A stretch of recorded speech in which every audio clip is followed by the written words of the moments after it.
Today, we're going to talk about make-whole calls. Make-whole calls have been around since the mid-90s and they're actually quite common today.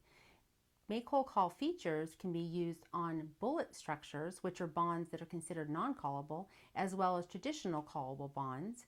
So since you can buy a non-callable bond with a make-whole call feature, it's easy to see how it can be a little bit confusing. Because make-whole calls are rarely exercised, some investors believe that they can only be exercised by the issuer in cases of extraordinary circumstances. So, for example, a merger and acquisition or a change in the tax code. However, issuers do have the right to call the bonds at any time at their discretion. The reason that many structures are not considered callable in the traditional sense is because if the issuer did opt to call the bond, they would likely have to pay a higher price to the bondholder than the going market rate of the bond.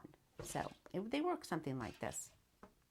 The issuer would have to pay you par value or a price that corresponds to a specified treasury yield plus a predetermined basis point rate. So here's an example that might explain it a little bit better. Recently, IBM issued a bond and the make-whole call provision was treasuries plus 10 basis points.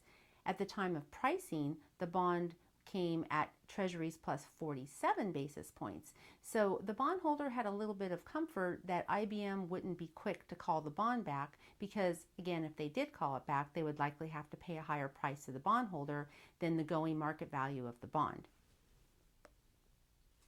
So even though these calls are rare, they are incorporated in the majority of deals and they appear to be around to stay. So for that reason, we think it's a good idea for investors to understand the mechanics of how make-whole call provisions work so that it enables you to do a better job managing the risk of your portfolio.